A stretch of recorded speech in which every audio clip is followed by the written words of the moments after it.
नमस्कार मंडळी, कसे आहात तुम्ही? तर आज आपण बनवणार आहोत भरलेलं करेला. तर आता आपण बघूयात. पॅन गरम करायला ठेवलेला आहे, त्यात शेंगदाणे टाकलेलं आहे. तोपर्यंत मी लसूण नीट करून घेते. आता एक मी टोप घेतलेला आहे, त्यात पाणी टाकून कारले चांगले धुवून घ्या.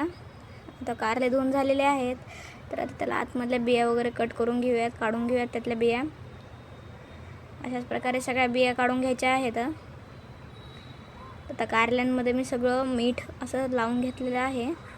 आता मी मिक्सरचा जार घेतलेला आहे, त्यात खोबरं, शेंगदाणे, मिरची, लसूण आणि जिरे, चिंच. आता हे सगळं बारीक वाटून घ्यायचं आहे. एक प्लेट घेतलेली आहे, त्यातलं ते सगळं सारण बाजूला काढून घेतलेलं आहे. थोडी हळद टाकून घ्यायची आहे, थोडं कांदा लसूण मसाला, थोडंसं मीठ. आता आपण पहिलं पण मीठ लावलेलं आहे, तुमच्यानुसार लावून घ्या, चवीनुसार. थोडी कोथिंबीर आणि आपण कारल्यामध्ये आता हे सगळं सारण भरून घ्यायचं आहे. चांगलं ठसून भरायचं आहे कारल्यामध्ये.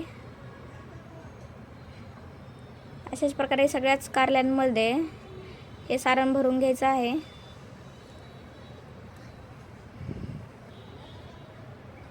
बघू शकता मी अशा प्रकारे लावून घेतलेला आहे.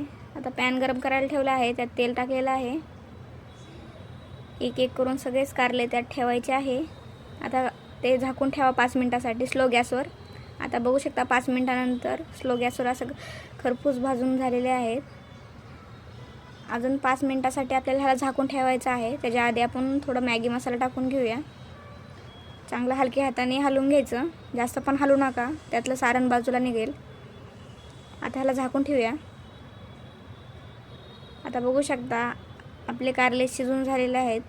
बऱ्याच प्रकारे चांगले शिजले गेलेले आहेत. तर असेच नवनवीन व्हिडिओ पाहण्यासाठी व्हिडिओला लाईक, शेअर आणि सबस्क्राईब करायला विसरू नका. तर भेटूया पुढच्या व्हिडिओमध्ये. तोपर्यंत धन्यवाद. थँक्यू.